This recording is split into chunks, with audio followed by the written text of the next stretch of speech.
नहीं वो कुछ नहीं नहीं करिए जी। हम संसार अनुभव में आता है कि सामान्यतः दो अतियों के बीच में जीते हैं। या तो ये सोचते हैं कि पुरुषार्थ द्वारा हम कितना बढ़ा लें, धन संपदा मान पद प्रतिष्ठा वैभव, परिवार ऊंचे से ऊंचे पोजीशन पर, खुद ऊंचे से ऊंचे पोजीशन पर, बहुत सारे लोग समर्थन में हों, संगठन का बल, बुद्धि का बल, ज्ञान का बल, परिवार का बल, धन का बल, ये सारे तो भग हैं। ये सब करने इससे क्या होगा?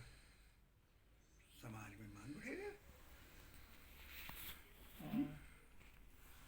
चार लोग जहाँ जाएंगे कहेंगे हम तो उनके घर से होकर हैं, हम उनको अच्छी तरह से जानते हैं, और वो आपको मोदी जी से सीधा परिचय है,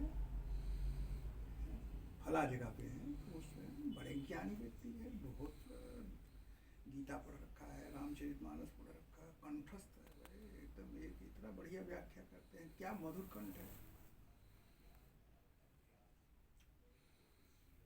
दूसरा दिखाई पड़ता है कि कोई व्यक्ति जीवन में इस स्तर पे पहुंच गया, उसको लगता है ये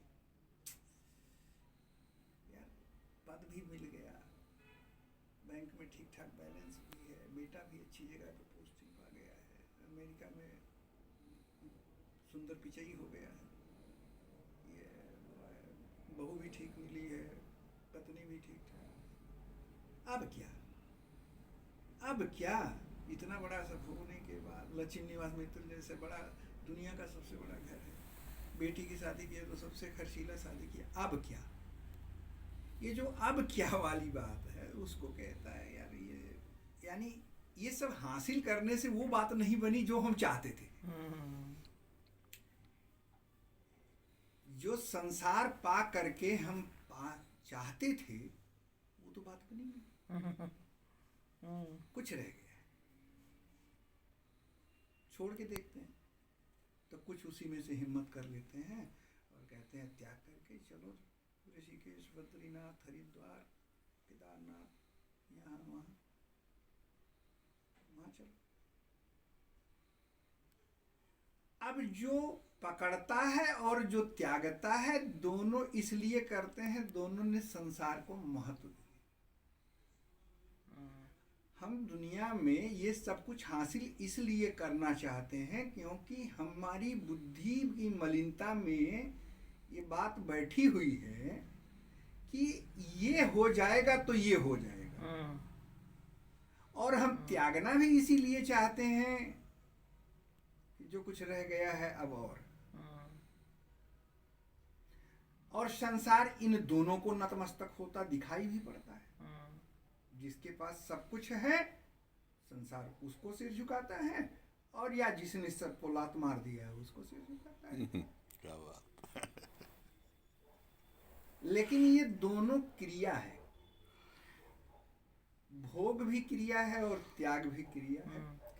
इसलिए कर्तृत्व का अभिमान होता है जो शिखा पर बैठा हुआ है ना। संसार को भव समुद्र कहा जाता है, भव समुद्र। क्यों? समुद्र से उपमा दी जाती है संसार की। संसार समुद्र के किनारे आप खड़े होइए तो आप देखेंगे कि लहरों का गिरना उतरना अनवरत। इसी तरह से जीवन में उतार चढ़ाव, सुख दुख, हानि लाभ, यश अपयश, शत्रुता मित्रता, राग द्वेष अनवरत है, जो समुद्र की लहरों के साथ। और समुद्र में ज्वार भाटा जब आता है तो वो चंद्रमा, चंद्र ग्रहण का प्रभाव होता है, और मनुष्य के जीवन में ज्वार भाटा आता है तो मन का प्रभाव होता है। चंद्रमा मनुष्य हो जाए थे, चंद्रमा मन ही चंद्रमा का रूप है। हम भी मन के प्रभाव में जीते हैं, मनोमुखी हो करके जीते हैं। तो हमारे जीवन में भी इतने ही उतार चढ़ाव आते हैं जो समुद्र में आते हैं। समुद्र के किनारे खड़े हैं आप, दूसरा तट दिखाई नहीं पड़ता, इतना विशाल है, लेकिन एक तट ही बताता है जहां आप खड़े हैं कि इसका दूसरा तट है। इसी तरह से जीवन में जन्म हुआ है, ये स्वतः सिद्ध करता है कि मृत्यु होनी तय है।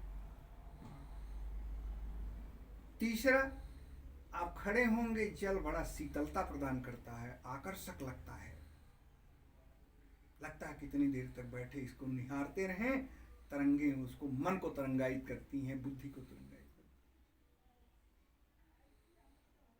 हैं। इसी तरह से संसार बड़ा आकर्षक लगता है कि ये हो ये हो ये हो, अच्छा ये चीज वहां देखा है, वहां देखा है, उनसे मिलाएं, इनके साथ बैठ लें। लेकिन जब जीवन में उसी जल को, समुद्र वाले जल को एक गिलास लेके कोई कहता है कि हम इसको पी लें, तो उसको लगता है अरे जितना देखने में लग रहा तो वैसा बात है नहीं। इसी तरह से इस संसार में बहुत भोगों के माध्यम से जब हम भोग करके देख लेते हैं तो अरे कहाँ समय होगा, वो बात नहीं।